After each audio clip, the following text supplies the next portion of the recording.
Je m'appelle Lena Carter. J'avais 35 ans. J'étais analyste de la conformité de la paix et mère d'une fillette de 7 ans nommée Ava. Le matin où ma fille s'est effondrée dans sa classe de CE1. Elle avait fait exactement ce que tous les adultes lui avaient appris à faire. Elle a ressenti les premiers signes d'alerte de son asthme. Elle a attrapé la pochette bleue contenant son inhalateur de secours. Et son enseignante le lui a pris. Hélène Mercé a dit à Ava qu'elle n'en avait pas besoin. A placé l'inhalateur à l'intérieur de son bureau et a verrouillé le tiroir. Quelques minutes plus tard, Ava s'est effondrée devant ses camarades de classe. La pièce est devenue silencieuse. Ensuite, un garçon de 8 ans nommé Jonah Ellis a couru chercher de l'aide parce que l'adulte responsable n'avait pas bougé assez vite. 5 minutes plus tard, le directeur Robert Champ a reçu un appel téléphonique qui a tout changé. Il ne venait pas de moi. Il ne venait pas de mon mari. Il ne venait même pas de l'hôpital. L'appelante connaissait déjà le nom d'Hélène. Elle savait aussi quelque chose sur cette classe que Robert ne nous avait jamais dit. Si vous pensez que les enfants méritent des adultes qui écoutent quand quelque chose ne va pas, abonnez-vous à la chaîne, activez la cloche de notification et aimez cette vidéo. Cela aide des histoires comme AS à atteindre les personnes qui comprennent pourquoi la responsabilité compte. Pour expliquer ce que cet appel téléphonique a révélé, je dois revenir au début de ce matin-là. C'était la 6e semaine de la classe de CE1 d'Ava à l'école élémentaire Maple Grove. Ava vivait avec l'asthme depuis assez longtemps pour reconnaître ses propres symptômes précoces. Elle comprenait que l'inhalateur était un médicament, pas un jouet, une excuse ou un privilège. Sa pochette bleue reposait sur son épaule chaque matin. Je l'ai vérifié avant l'école. Même si Ava me rappelait toujours qu'elle pouvait le faire elle-même. Juste ici, a-t-elle dit ce matin-là, en tapotant la pochette à travers son pull jaune. Marcus se tenait à côté de nous avec sa tasse de voyage, faisant semblant de l'inspecter comme l'un des systèmes électriques qu'il réparait pour la ville. Sûr et prêt, a-t-il annoncé. J'ai souri. Tout dans ce moment semblait ordinaire. C'est ce qui m'est resté à l'esprit par la suite. Nous avions rempli tous les formulaires exigés par Maple Grove. Le médecin d'Ava avait signé son plan contre l'asthme. L'infirmière de l'école l'avait examiné. Le directeur Champ l'avait approuvé.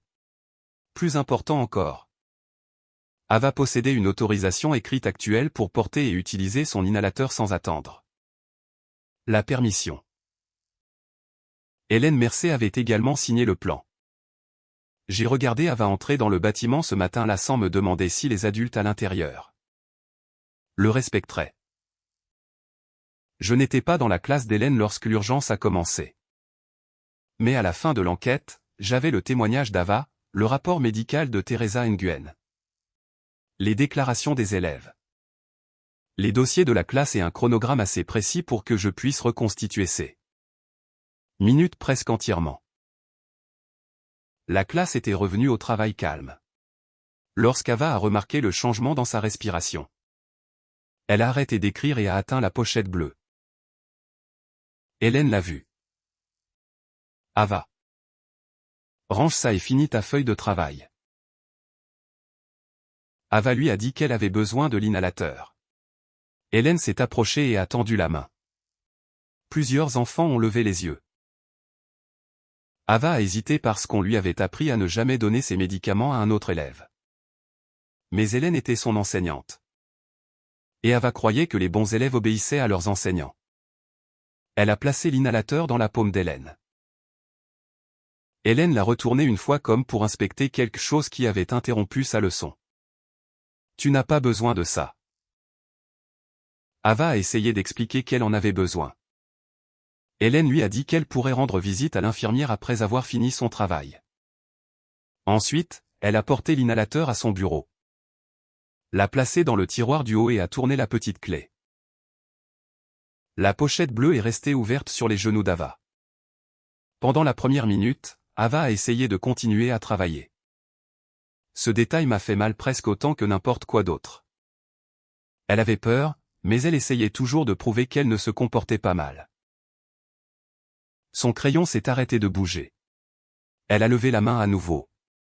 Hélène lui a dit de la baisser. Les enfants les plus proches d'Ava ont commencé à la regarder au lieu de leur feuille de travail. Jonah Ellis était assis 2 pupitres plus loin. Il dira plus tard à l'enquêteur qu'Ava avait l'air effrayée et qu'elle n'arrêtait pas de toucher la pochette vide. Lorsqu'Ava a essayé de se lever, elle n'a pas pu rester stable. Sa chaise a bougé. Son cahier a glissé sur le sol. Ensuite, Ava s'est effondrée à côté de son bureau. La classe est devenue complètement immobile. Hélène a appelé le nom d'Ava. Mais elle n'a pas immédiatement quitté la pièce ni envoyé chercher l'infirmière. Jonah l'a fait. Il a repoussé son pupitre et a couru dans le couloir. Hélène a crié après lui pour qu'il revienne. Il a continué. Le bureau de l'infirmière était au bout d'un autre couloir. Jonah l'a atteint essoufflé et a dit à Teresa qu'Ava était tombée et ne pouvait pas respirer correctement. Teresa ne l'a pas interrogé. Elle a attrapé les fournitures d'urgence d'Ava, a ordonné au bureau d'accueil d'appeler les services d'urgence et a suivi Jonah jusqu'à la classe. Lorsque Teresa est entrée, elle a vu la pochette bleue ouverte. Elle a immédiatement demandé où était l'inhalateur d'Ava. Pendant plusieurs secondes, personne n'a répondu. Ensuite, l'un des enfants a pointé vers le bureau d'Hélène. Hélène a admis qu'elle l'avait pris. Teresa a utilisé les médicaments de secours conservés selon le plan d'Ava alors que les secours d'urgence étaient déjà en route. Elle a ensuite ordonné à Hélène de déverrouiller le tiroir. L'inhalateur d'origine était toujours à l'intérieur. Ce tiroir verrouillé deviendra plus tard l'élément de preuve le plus important de l'enquête. Il a prouvé que le médicament n'avait pas été déplacé. Il n'était pas tombé de la pochette d'Ava. Ava ne l'avait pas oublié à la maison. Un adulte l'avait délibérément rendu inaccessible. Le directeur Robert Shaw est arrivé après que le bureau d'accueil l'a prévenu. Selon le rapport de Teresa, sa première question a été de savoir si les autres élèves avaient été retirés de la pièce. Sa deuxième a été de savoir si des parents avaient été contactés. La première préoccupation de Teresa est restée Ava. Elle a suivi la procédure d'urgence de l'école, a enregistré le temps de réponse et a soumis une alerte médicale par le système du district Pars. Qu'Ava avait un plan d'aménagement actif. Robert semblait croire qu'il gérait un incident de classe grave mais maîtrisable. Il a ordonné à Hélène de ne pas discuter de ce qui s'était passé. Il a demandé à un employé de bureau de préparer une courte notification pour les familles des autres élèves. Ensuite, il a commencé à décrire la confiscation comme un malentendu avant que quiconque n'ait terminé une entrevue. Teresa l'a corrigé. Le plan d'Ava était à jour. Ava était autorisée à utiliser l'inhalateur. Hélène l'avait retiré quand même. Robert a regardé vers Hélène. Pour la première fois. Elle a semblé incertaine. Le personnel d'urgence a transporté Ava pour des soins supplémentaires. Teresa a envoyé le dossier médical d'Ava avec eux et m'a contacté. Presque au même moment, le téléphone dans le bureau de Robert a sonné. Le registre du district confirmera plus tard que la plante était le docteur Camille Ross, l'assistante du surintendant responsable des services aux étudiants et des aménagements médicaux. L'alerte de Teresa l'avait atteinte automatiquement. Robert a fermé la porte de son bureau avant de répondre. Il s'attendait à une demande de routine pour un rapport d'incident. Au lieu de cela, Camille lui a ordonné de conserver chaque dossier lié à Hélène Mercé, email, dossier de formation, document d'aménagement, notes du personnel, tout. Elle lui a dit qu'Hélène ne devait plus avoir de contact avec les élèves pendant que le district examinait ce qui s'était passé. Ensuite, elle lui a rappelé quelque chose qui l'a fait s'arrêter de parler complètement. Hélène Mercé faisait déjà l'objet d'une directive de dispense médicale du district. Lorsque Robert est retourné dans le couloir, la couleur avait quitté son visage. Il savait que l'inhalateur à l'intérieur de ce bureau verrouillé n'était plus le seul problème de l'école. Et quoi que contienne cette directive précédente, il ne nous l'avait pas dite. 2 minutes après que Camille a mis fin à cet appel, mon téléphone a sonné au travail. Le numéro appartenait à l'école élémentaire Maple Grove. J'ai répondu, m'attendant à ce que le bureau d'accueil me dise qu'Ava avait encore oublié sa boîte à lunch. Au lieu de cela, Teresa Nguyen s'est présentée et a prononcé des mots qu'aucun parent n'est jamais préparé à entendre. Ava a eu une grave crise d'asthme. Elle est transportée au centre médical de Riverton. Ma chaise a reculé alors que je me levais. Est-elle consciente? Elle répond au traitement, a dit Teresa.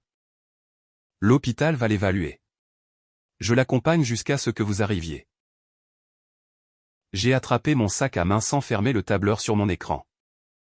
Mon superviseur a vu mon visage et a demandé ce qui s'était passé. Ma fille ne peut pas respirer. C'est tout ce que j'ai réussi à dire avant de courir vers l'ascenseur. J'ai appelé Marcus depuis le parking. Il réparait un panneau électrique à l'intérieur d'un garage municipal. Mais au moment où j'ai prononcé le nom d'Ava, tout bruit derrière lui a cessé d'importer.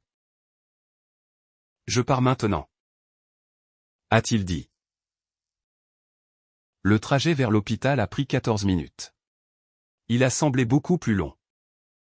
Je n'arrêtais pas d'entendre la formulation de Teresa. Une grave crise d'asthme. Pas une crise d'asthme inattendue. Pas une inévitable.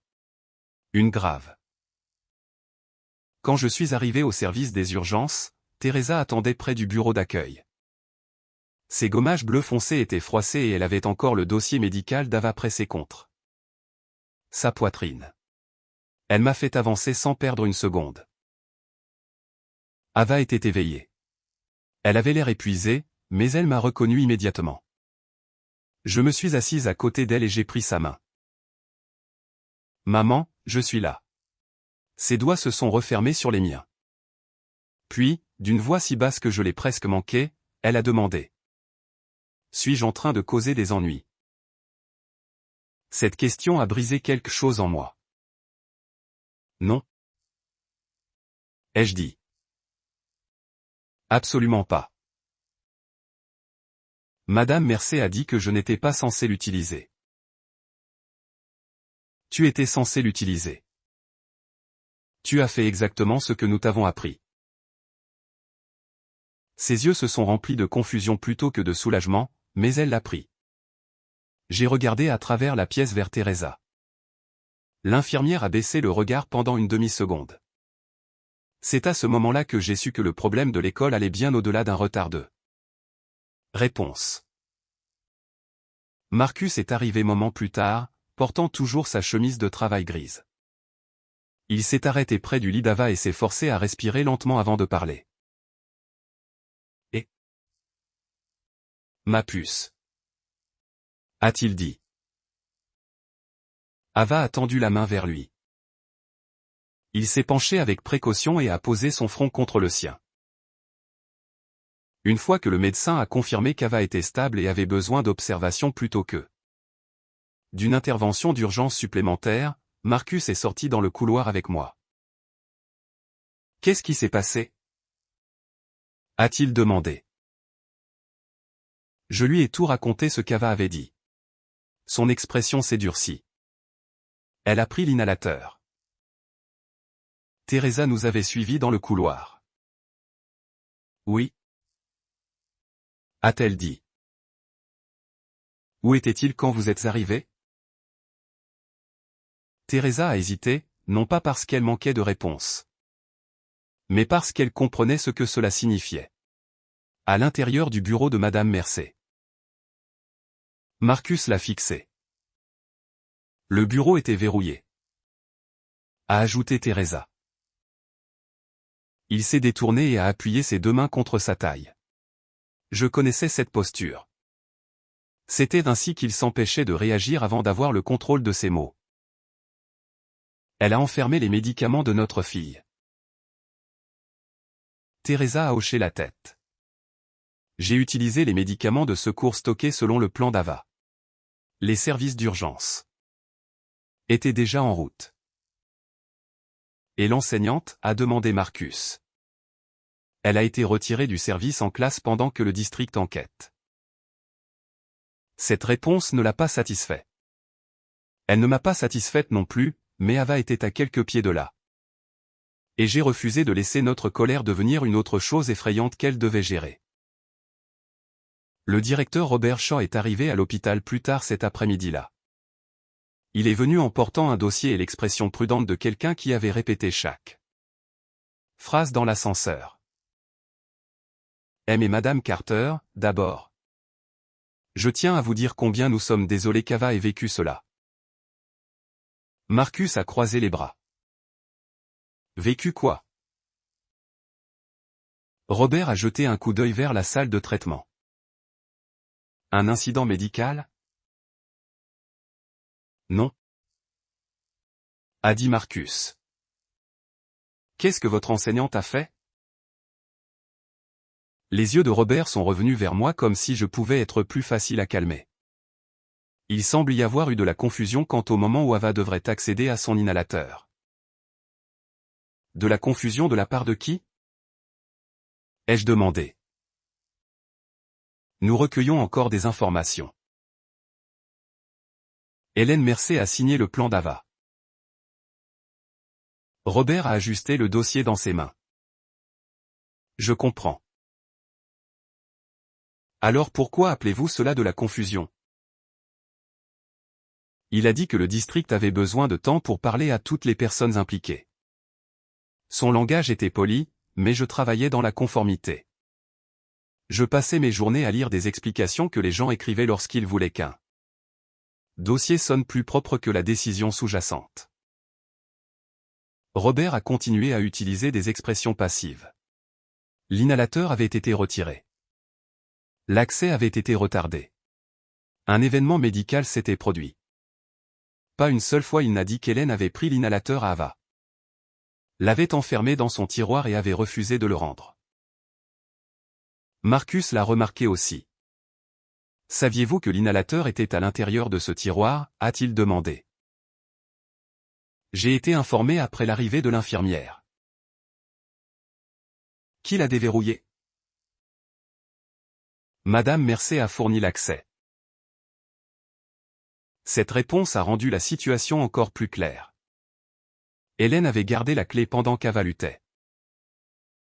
Robert a continué à expliquer qu'Hélène resterait loin des élèves pendant l'examen préliminaire.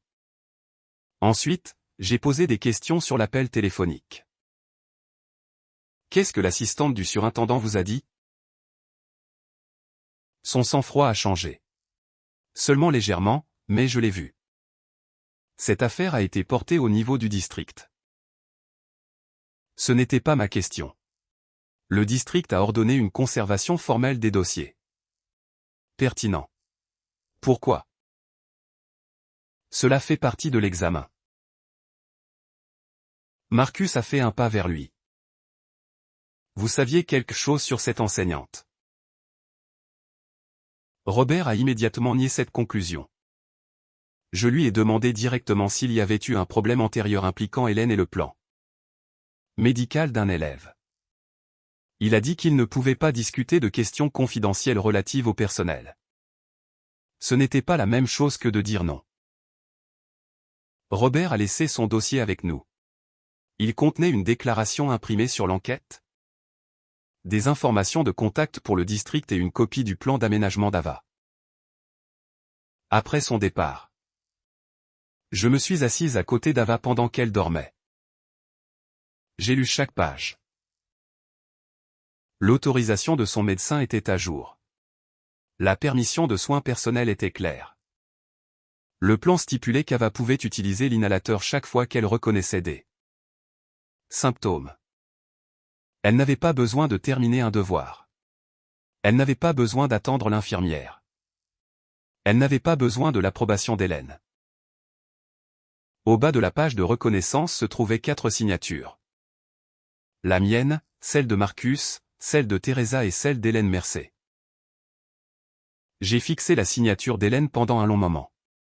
Elle n'avait pas mal compris le plan. Elle l'avait reconnu par écrit. Ensuite, elle avait pris les médicaments d'Ava de toute façon. Quand Ava s'est réveillée, elle a vu le document entre mes mains.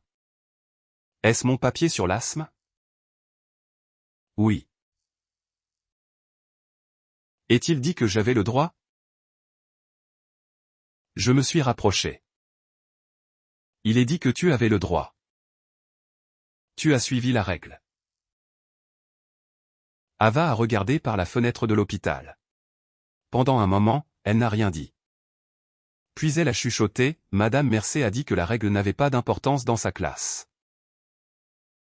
J'ai redescendu les yeux sur la signature d'Hélène.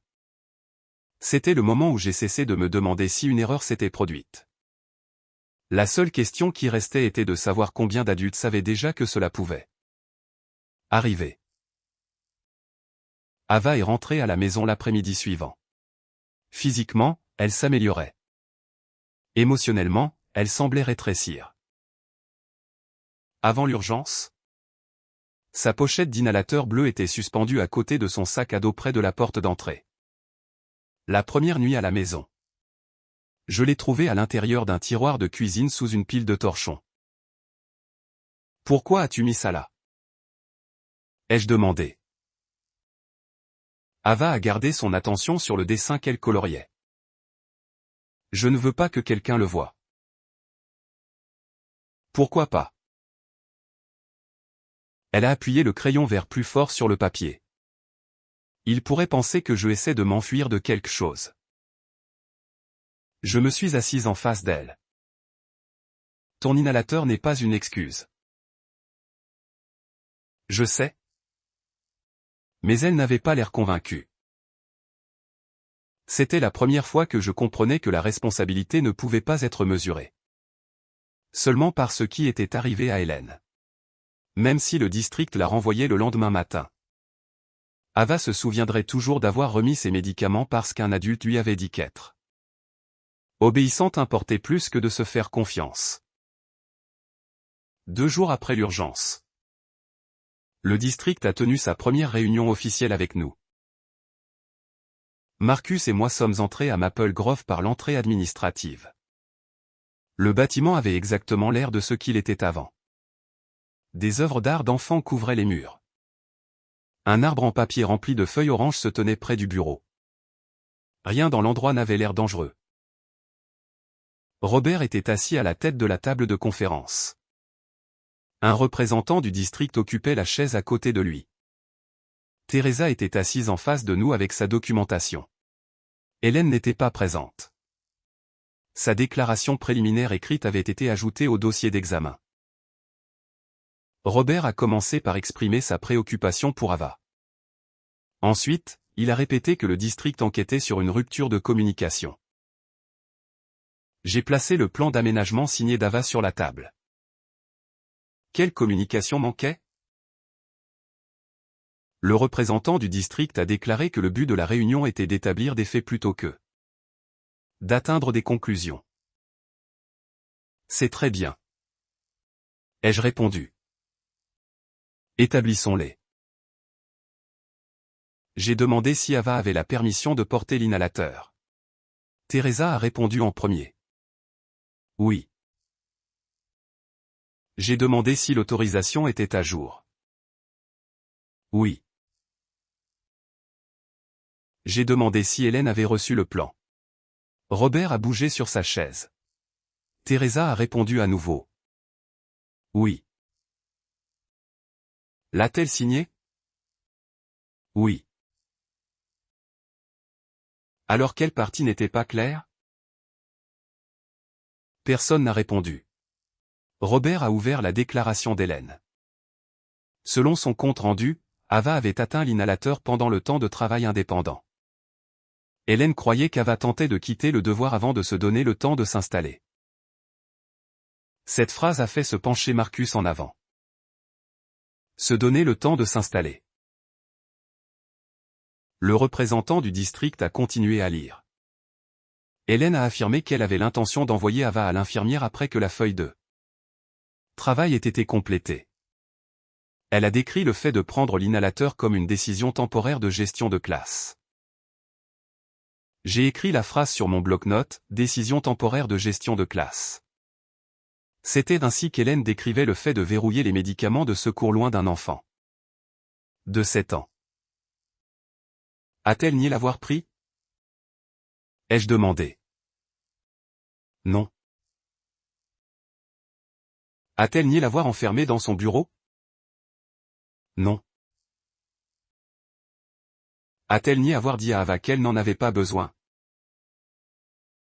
Robert a dit que certaines déclarations d'élèves étaient encore en cours d'examen. Teresa s'est tournée vers lui. J'ai entendu Hélène admettre cette déclaration dans la classe. La pièce a changé.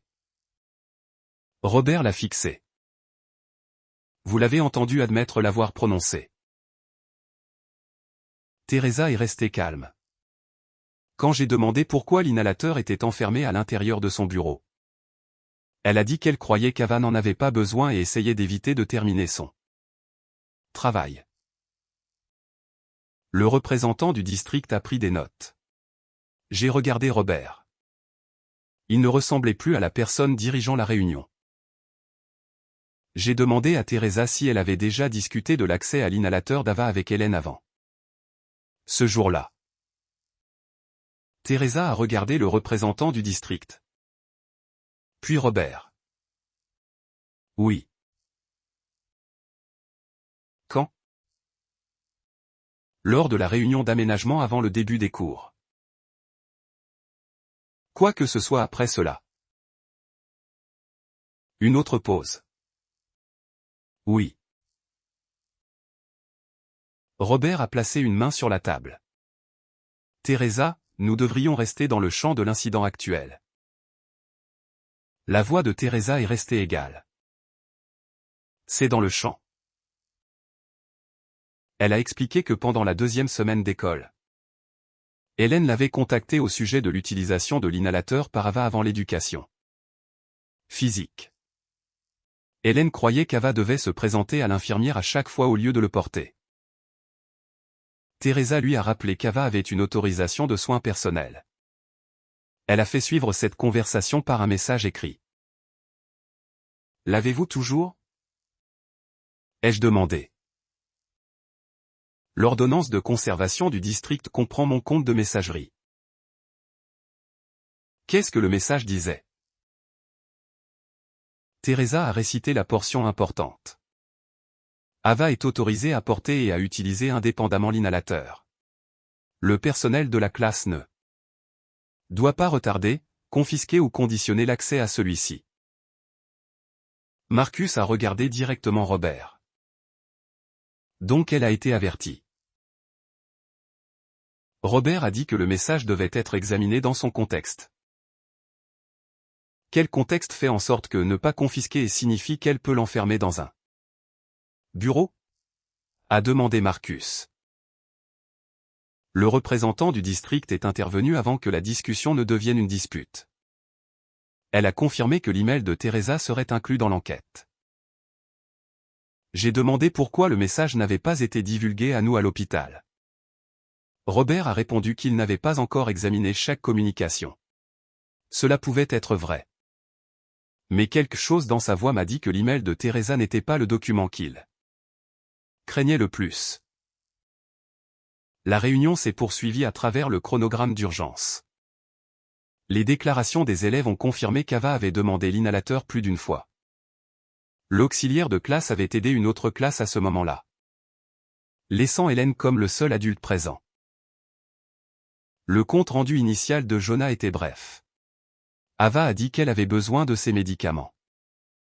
Hélène les a pris. Ava est tombée. Jonah a couru. Il n'y avait rien de répété à ce sujet. Rien de dramatique. Juste 4 faits d'un garçon de 8 ans qui avait compris l'urgence plus clairement que son enseignante. Près de la fin de la réunion, je suis retourné à l'appel téléphonique. Le docteur Ross a dit à Robert qu'Hélène faisait déjà l'objet d'une directive de dispense médicale. Qu'est-ce que cela signifie? Le représentant du district a fermé son dossier à moitié. Cette question fait partie de l'examen indépendant. La directive existait-elle avant qu'Ava n'entre dans la classe d'Hélène? Oui. La chaise de Marcus a grincé contre le sol alors qu'il bougeait. Pourquoi était-elle toujours responsable des enfants ayant des plans médicaux? Robert a répondu avant que le représentant ne puisse le faire. La question précédente avait été traitée. Teresa a baissé les yeux. C'était une petite réaction. Mais je l'ai remarqué. Comment a-t-elle été traitée? Ai-je demandé. Une mesure corrective a été assignée. A-t-elle été complétée? Robert a dit que le district vérifiait le dossier. Encore une fois. Sa réponse a évité le seul mot qui importait. Oui. J'ai demandé si la directive précédente provenait d'une plainte impliquant un autre élève. Le représentant du district a déclaré que les règles de confidentialité l'empêchaient de discuter d'eux. Cet enfant. Ce n'est pas ce que j'ai demandé. Une autre plainte d'aménagement existait-elle? La pièce est restée calme. Finalement. Elle a répondu. Oui. Un mot. C'était tout ce qu'il a fallu. Hélène n'avait pas simplement ignoré le plan d'Ava. Elle avait déjà fait l'objet d'une autre plainte d'aménagement médical. Des mesures correctives avaient été ordonnées. Robert a affirmé que l'affaire était résolue. Pourtant, personne à cette table ne pouvait nous montrer de preuves que la formation requise avait jamais eu lieu. Lorsque la réunion s'est terminée, Marcus et moi avons marché vers le parking sans parler. À l'entrée principale, j'ai jeté un coup d'œil vers les fenêtres du bureau. 2 jours plus tôt. J'avais cru que l'histoire avait commencé quand Hélène avait verrouillé l'inhalateur d'Ava dans son bureau.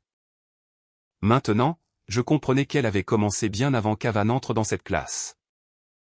Et que quelqu'un avait déjà eu la chance de l'empêcher. Le docteur Camille Ross nous a contactés le lendemain matin.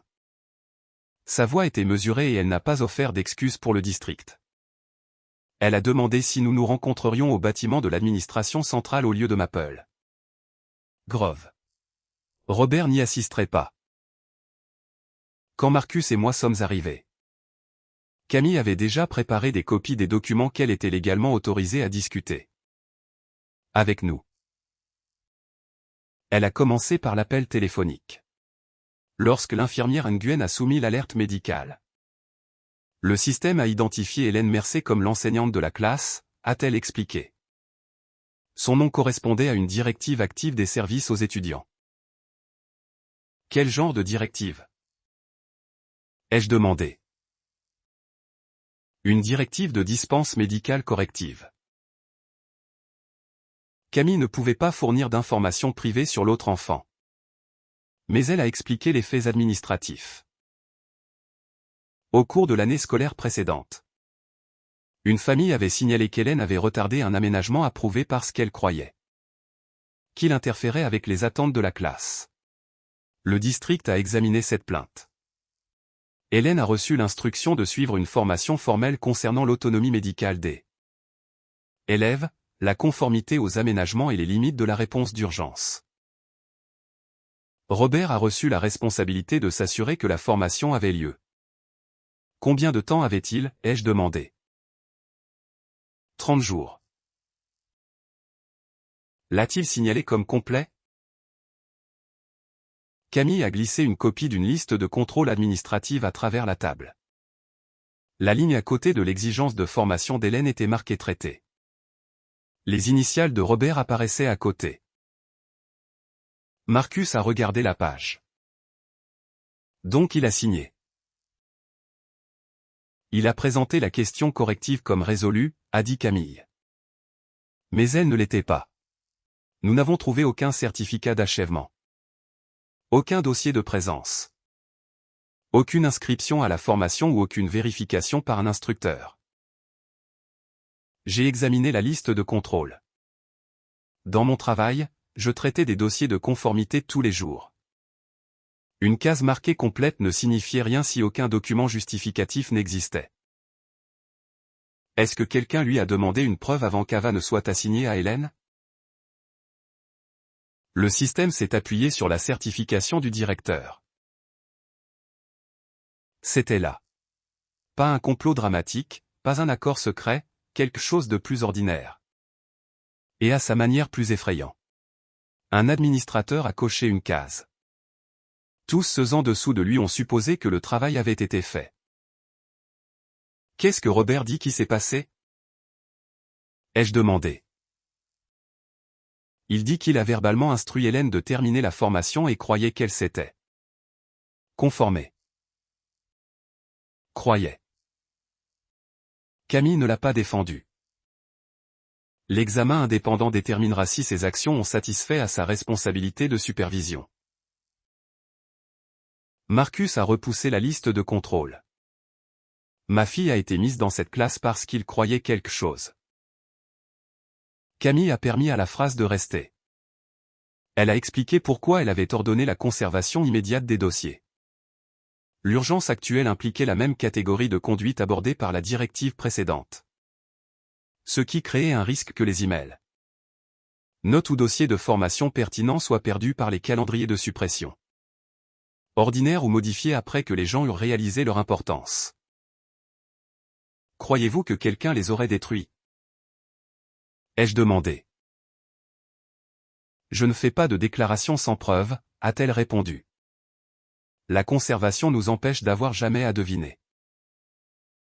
Cette réponse a été la première du district qui semblait complètement honnête. Robert a été placé en congé administratif plus tard cet après-midi-là. L'annonce du district l'a qualifié d'étape neutre pendant l'enquête. Mais la signification pratique était claire. Il ne contrôlait plus les dossiers. Il ne supervisait plus le personnel interviewé. Et il ne décidait plus de ce que les familles étaient informées.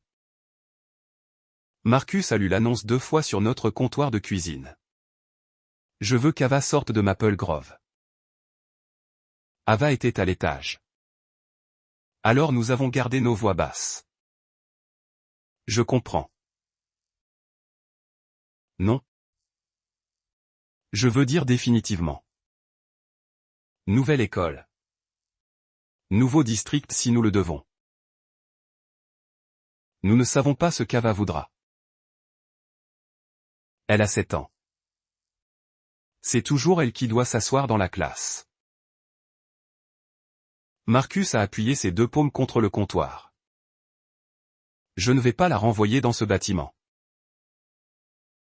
Hélène est partie. Robert est parti. Pour l'instant. Cela ne peut pas être seulement à propos d'eux. Ce qui nous rend moins effrayés. Son visage a changé. Tu penses que je fais de cela une affaire personnelle? Je pense que nous sommes tous les deux terrifiés.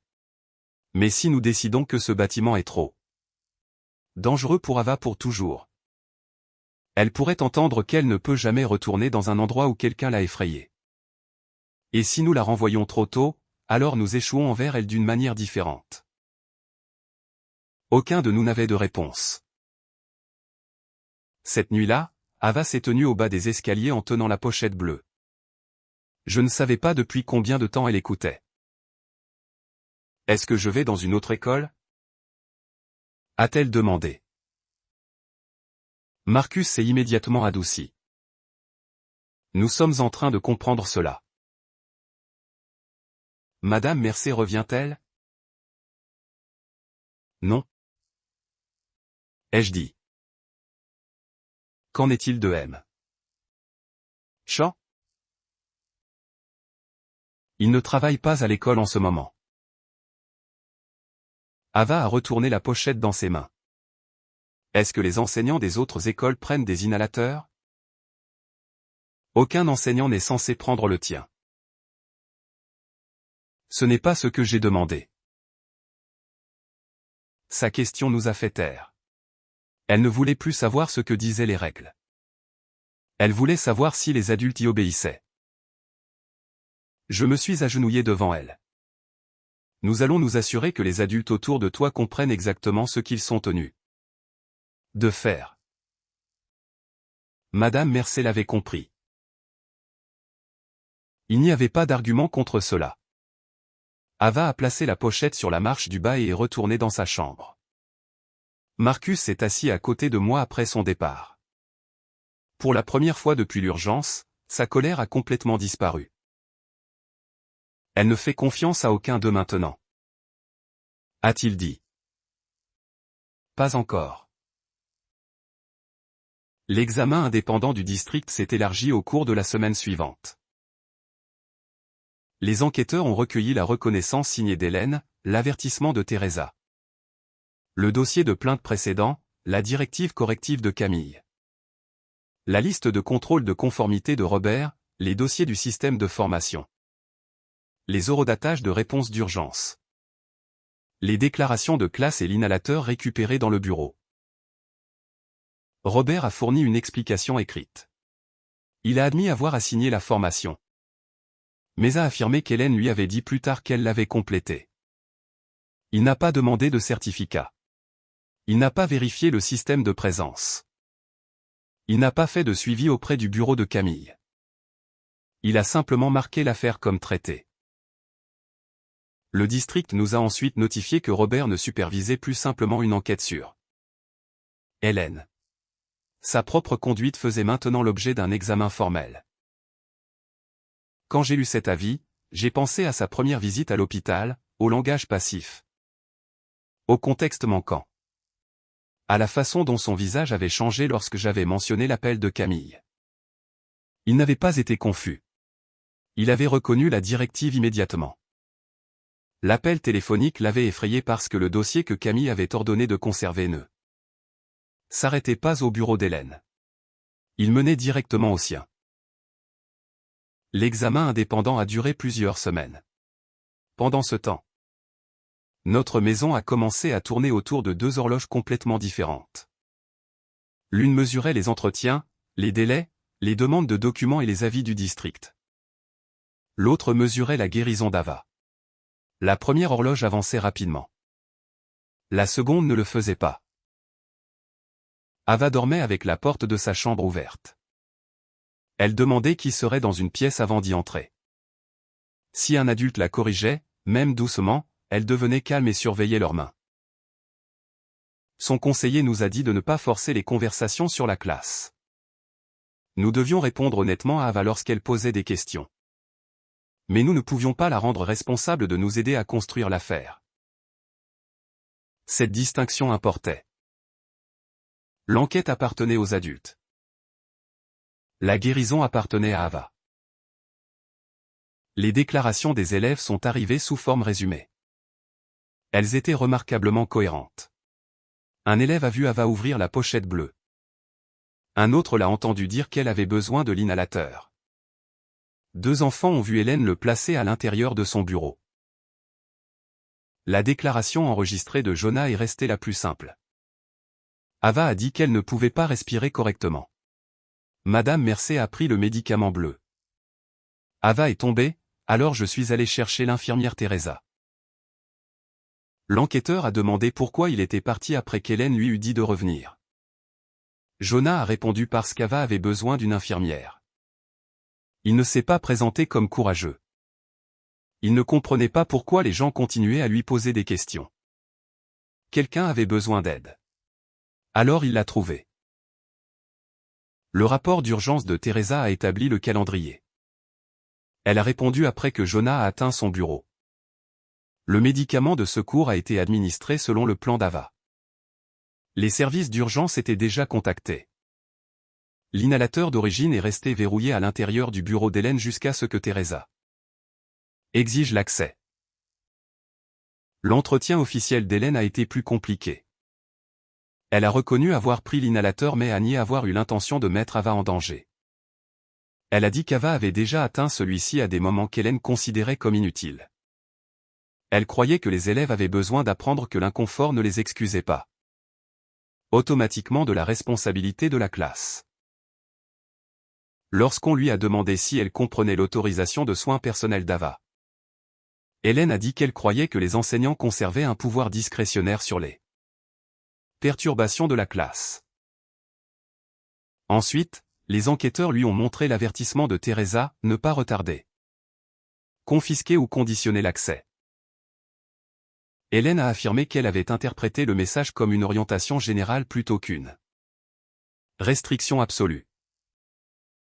L'enquêteur a demandé quelle partie de « ne pas confisquer » lui permettait de verrouiller l'inhalateur. Sa réponse a changé. Elle a dit qu'elle avait prévu de le rendre après qu'Ava eut terminé la feuille de travail. Cette déclaration a connecté le médicament directement à la punition. L'accès ne serait rétabli qu'après la conformité. Le district n'avait pas besoin de deviner ce qu'Hélène avait l'intention de faire. Elle l'a expliqué elle-même. L'entretien de Robert a suivi un schéma similaire. Il a admis avoir reçu la directive de Camille. Il a admis la responsabilité de vérifier la formation. Il a admis avoir coché la matière comme traitée. Mais il a soutenu que son échec était administratif et séparé de la décision de classe d'Hélène. Il n'aurait pas pu prédire qu'elle confisquerait un inhalateur. Il a dit que les dossiers le contredisaient. La plainte précédente impliquait le même comportement sous-jacent. Hélène passant outre un aménagement approuvé parce qu'elle croyait que l'autorité de la classe passait en premier. Une formation corrective avait été ordonnée pour cette raison exacte. La responsabilité de Robert existait parce que le risque avait déjà été identifié. Son échec n'avait pas forcé Hélène à prendre l'inhalateur d'Ava. Mais il lui avait permis de rester dans la même position sans correction vérifiée. Les avocats du district nous ont contactés avant la publication du rapport final.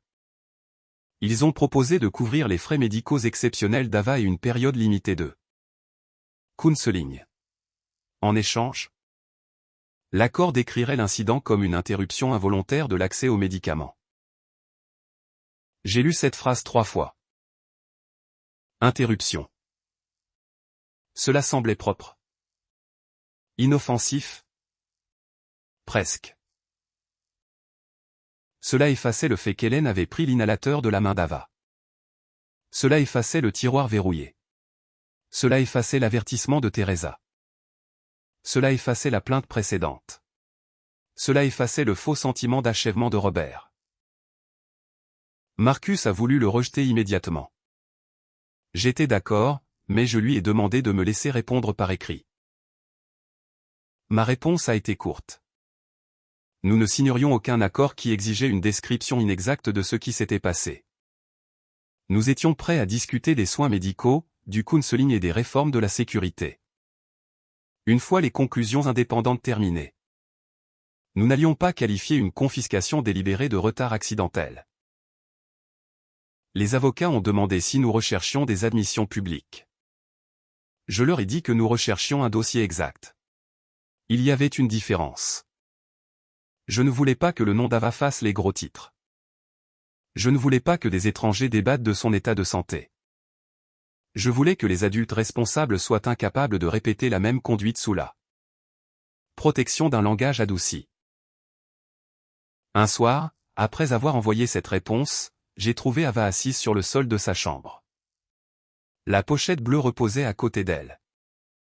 Elle avait sorti l'inhalateur et l'avait placé sur le tapis. Est-ce mal si je ne sais pas toujours? A-t-elle demandé. Non. Et si j'en ai besoin? Tu connais les signes que ton médecin t'a enseignés. Mais et si je me trompe? Je me suis assise à côté d'elle. Alors tu le dis à un adulte ou tu utilises le plan que nous avons fait. Tu n'es pas puni pour avoir demandé.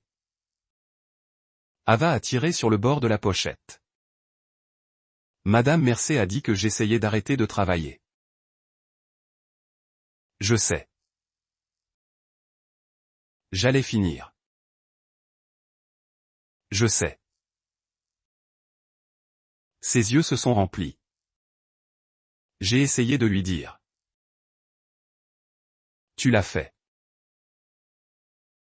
Elle ne m'a pas cru. Non. Ava a regardé l'inhalateur. Ai-je brisé une règle? Non. Pas même un peu. Pas même un peu? Elle a pensé à cela. Alors Madame Mercer l'a brisé. Oui. C'était la première fois que je lui répondais aussi directement. Jusqu'alors, je m'étais concentré sur le réassurance. Tu es en sécurité. Tu n'as rien fait de mal. Les adultes gèrent cela. Mais Ava avait besoin de quelque chose de plus clair. Elle avait besoin que la vérité soit placée là où avait été le blâme. Oui, ai-je répété. Madame Mercer a brisé la règle. Monsieur Champ a échoué à s'assurer qu'elle la suivait. Rien de tout cela ne t'appartient. Ava a pris une respiration lente. Ensuite, elle a remis l'inhalateur dans la pochette. Elle ne l'a pas mis sur son épaule. Mais elle l'a laissé sur le dessus de son bureau au lieu de le cacher dans un tiroir. Ce petit changement signifiait plus pour moi que n'importe quelle lettre que le district avait envoyée. 2 jours plus tard, Camille a appelé. L'examen indépendant était terminé. Le conseil d'administration recevrait les conclusions le lendemain matin. Elle ne pouvait pas divulguer les conclusions avant la publication officielle. Mais son ton avait changé. L'incertitude avait disparu. Chaque dossier majeur avait été vérifié. Chaque témoin avait été interrogé. Chaque explication avait été comparée aux documents. Le district était prêt à déclarer ce qui s'était passé. Pendant des semaines, Hélène et Robert s'étaient appuyés sur l'ambiguïté. Maintenant, il n'y avait plus nulle part où elle pouvait se cacher. Le rapport est arrivé à 9 h le lendemain matin. Il faisait 43 pages. Je ne l'ai pas lu depuis le début. Je suis allé directement aux conclusions. La première conclusion déclarait qu'Ava possédait une autorisation valide pour porter et utiliser indépendamment son inhalateur de secours. La deuxième déclarait qu'Hélène avait reçu, examiné et signé cette autorisation. La troisième déclarait qu'Hélène avait délibérément retiré l'inhalateur après qu'Ava eût tenté de l'utiliser. La quatrième déclarait qu'Hélène avait conditionné son retour au fait qu'Ava complète son travail en classe. La cinquième déclarait que le retard résultant avait contribué à l'urgence médicale. Il n'y avait aucun malentendu, aucune rupture de communication, aucune interruption involontaire. Le rapport qualifiait l'action de ce qu'elle était. Une violation délibérée de l'aménagement médical d'Ava. Ensuite, j'ai atteint la section de Robert. Il avait reçu la directive corrective précédente. Il avait été responsable de s'assurer qu'Hélène avait terminé la formation requise. Il avait marqué l'affaire comme traitée sans obtenir de preuves. Le rapport concluait que son échec avait permis à un risque d'aménagement identifié de rester non résolu. Il ne prétendait pas que Robert avait dit à Hélène de confisquer l'inhalateur. Il n'en avait pas besoin. Sa responsabilité venait du fait de savoir qu'une mesure corrective était requise et de ne pas s'assurer qu'elle ait eu lieu. Marcus a lu les conclusions finales à côté de moi. Quand il a eu fini, il a placé le rapport sur la table. Alors c'est tout. Les conclusions sont définitives. Je pensais que je me sentirais mieux. Je comprenais.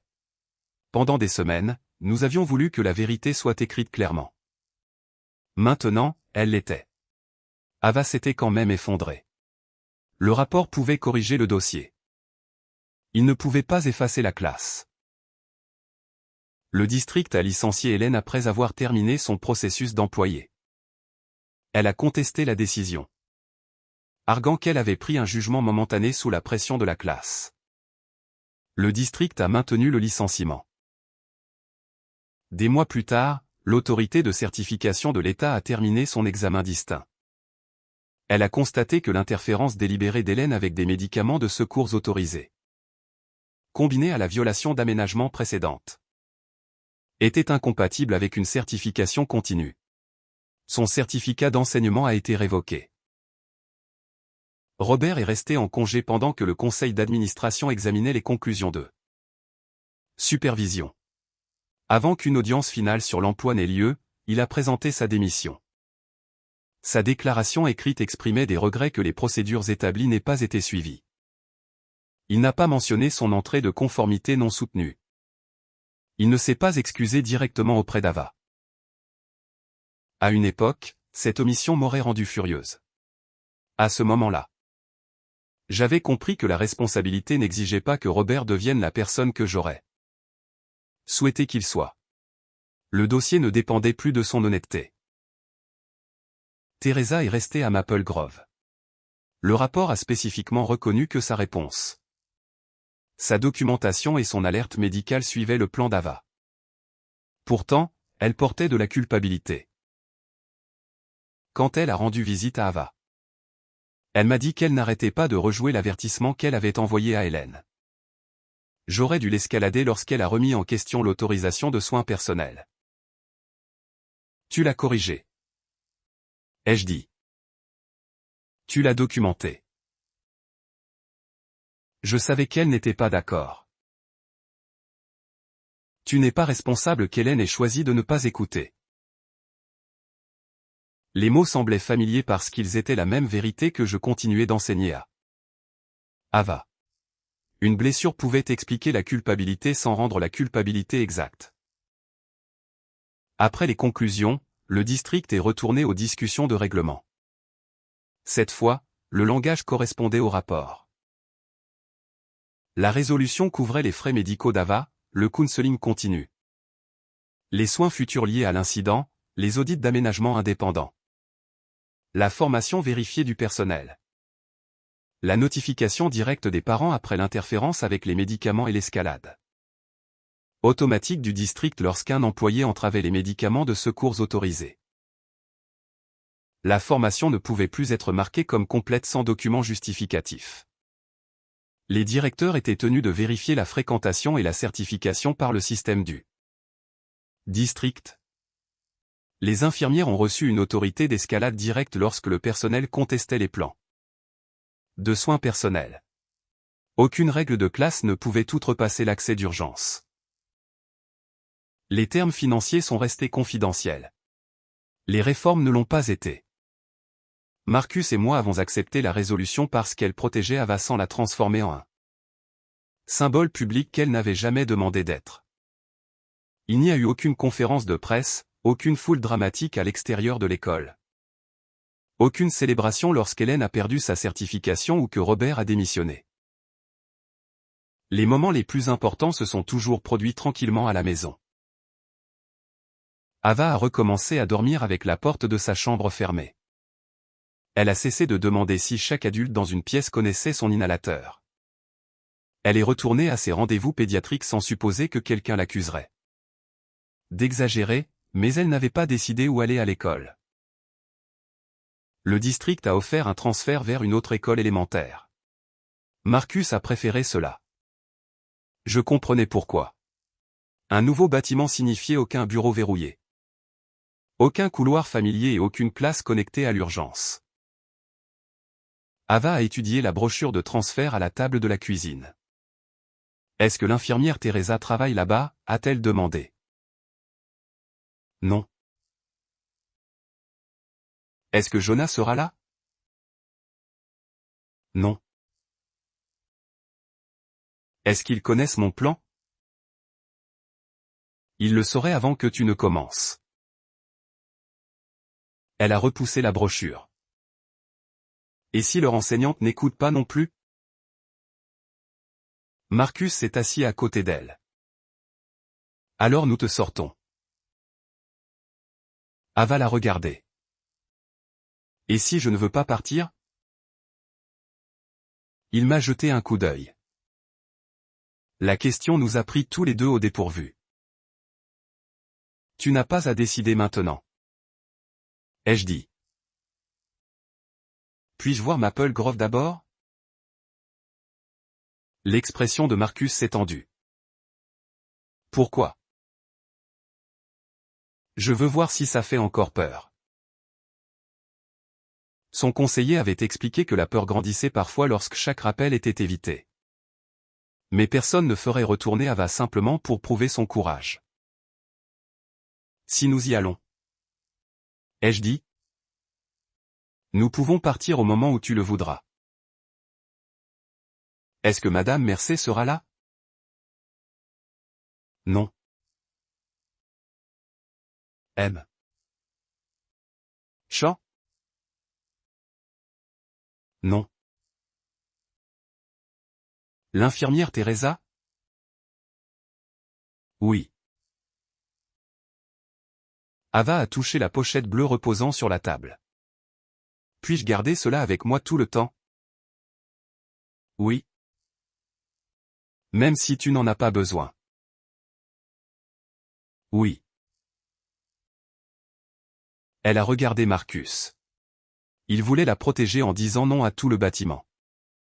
J'ai vu la lutte sur son visage. Enfin, il a hoché la tête. Tout le temps. Pour la première fois depuis l'urgence. Ava a soulevé la sangle et a placé la pochette sur son épaule. Elle n'a pas promis de revenir. Elle a seulement demandé à regarder. Mais cette décision lui appartenait. Et après que tant d'adultes eurent essayé de décider ce dont Ava avait besoin sans l'écouter. Marcus et moi savions mieux que de lui enlever ce choix. Nous avons visité Maple Grove un après-midi calme où les étudiants étaient déjà rentrés chez eux. Teresa nous a rencontrés à l'entrée principale. Elle n'a pas tendu la main vers Ava. Elle n'a pas demandé si Ava se souvenait d'elle. Elle a simplement souri et a dit « Je suis contente que tu sois venue ». Ava s'est tenue entre Marcus et moi avec la pochette bleue sur son épaule. Sa main est restée enroulée autour de la mienne. Nous avons commencé par le bureau de l'infirmière. Teresa a montré l'emplacement des médicaments de secours dans leur emplacement assigné. Elle a expliqué que le nouveau système du district la notifiait, ainsi que le directeur. Les services aux étudiants et les parents de l'enfant. Si un membre du personnel signalait une interférence avec un aménagement. Ava a écouté sans parler. Ensuite, elle a demandé, est-ce qu'un enseignant peut encore me dire d'attendre? Non. A dit Teresa. Si tu crois que tu as besoin de ton inhalateur, tu l'utilises. Et s'ils pensent que j'ai tort? Ils ne te le prennent toujours pas. Ava m'a jeté un coup d'œil. Teresa avait répondu à la question exactement. Aucun discours, aucune promesse que chaque adulte ferait toujours le bon choix. Juste une limite claire. L'école avait nommé un directeur intérimaire pendant qu'elle achevait la recherche du remplaçant de Robert. Un coordinateur des services aux étudiants du district nous a rejoints brièvement pour expliquer que chaque membre du personnel assigné à Ava avait terminé la formation vérifiée aux aménagements. Les dossiers d'achèvement étaient disponibles pour nous. Pour la plupart des parents, un dossier de certificat aurait pu sembler excessif. Pour moi, cela importait. Le district ne nous demandait plus de faire confiance à une case cochée. Il nous montrait la preuve en dessous. La nouvelle classe d'Ava était de l'autre côté du couloir de l'ancienne d'Hélène. Sa nouvelle enseignante, Madame Hall, attendait près de la porte. Elle n'a pas fait de grandes promesses sur le fait de garder Ava en sécurité. Elle a montré à Ava où elle pouvait s'asseoir. Où les fournitures de classe étaient stockées et comment les élèves signalaient s'ils devaient partir pour l'infirmière. Ensuite, elle a pointé vers la pochette bleue. « Tu gardes cela avec toi » a-t-elle dit. « Tu n'as jamais à me le donner. » Ava a étudié son visage. Même pendant un test? Même pendant un test. Et si je n'ai pas fini? Le travail peut attendre. Ava est entrée dans la pièce. Il n'y avait pas d'élèves à l'intérieur. Les chaises reposaient à l'envers sur les pupitres. Une lumière d'après-midi s'étendait sur le sol. Ava a marché lentement vers l'un des sièges. Elle a placé sa main sur son dossier. Ensuite, elle a regardé à travers la porte ouverte vers l'autre classe. Elle savait laquelle c'était. Nous n'avons pas prétendu le contraire. Tu veux y aller? A demandé Marcus. Ava a considéré la question. Est-ce qu'on peut rester une minute de plus? Bien sûr. Nous sommes restés là sans forcer le silence à signifier quoi que ce soit. Après un moment, Ava a demandé si Jonah serait dans la classe de Madame Hall. Il y serait. Ce fait importait pour elle. Jonah avait visité une fois après l'urgence avec une carte signée par la classe. Il avait dessiné un portrait de lui-même courant dans un couloir avec Teresa qui attendait à l'autre bout. En dessous, dans une écriture inégale, il avait écrit « J'ai eu l'infirmière ». Ava a gardé la carte à l'intérieur de son tiroir de chevet. Elle n'a jamais appelé Jonah un héros. Il ne s'est jamais appelé lui-même un. Ils sont revenus à la discussion sur les dessins animés et les jeux de cours de récréation presque immédiatement. Leur amitié a aidé à rendre l'urgence plus petite que toute l'identité d'Ava.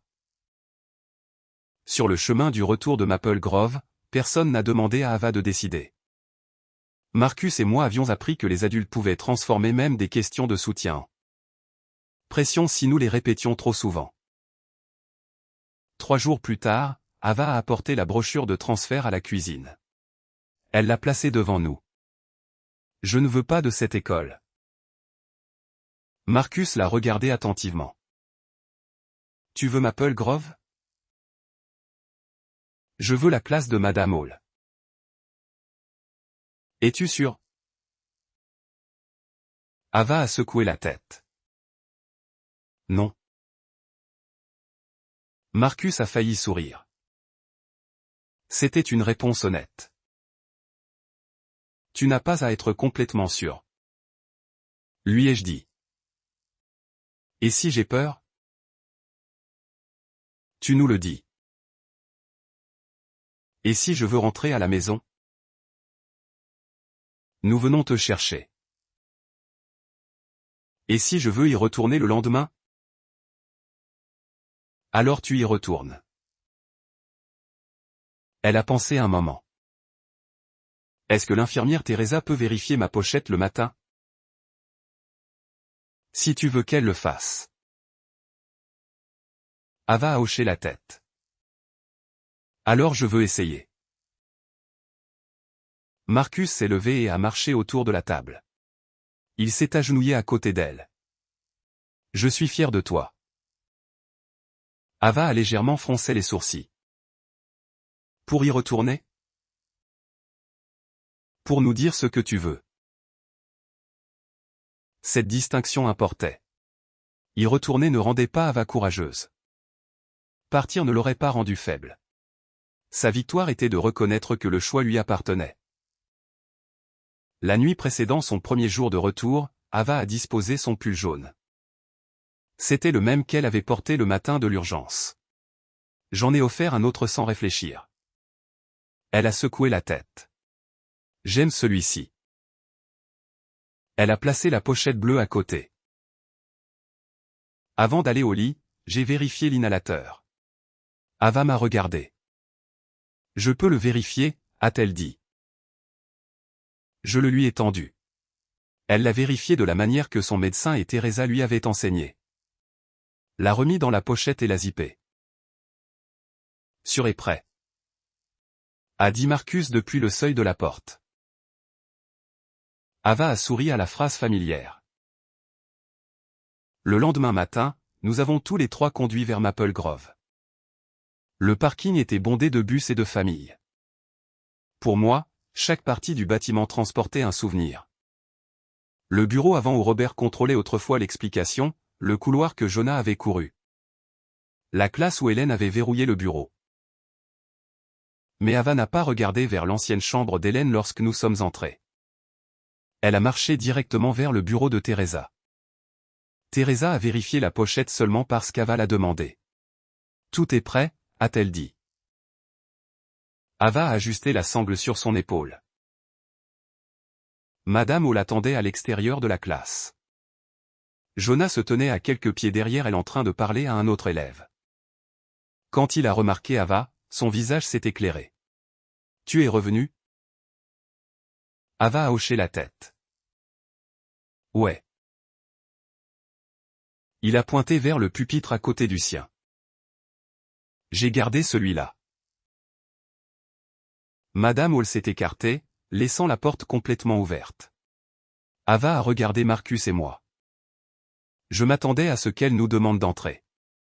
Au lieu de cela, elle a lâché ma main. Serez-vous ici après l'école? Nous serons juste dehors. Ai-je dit. Elle a fait 2 pas, puis s'est arrêtée. Ses doigts ont touché la pochette bleue.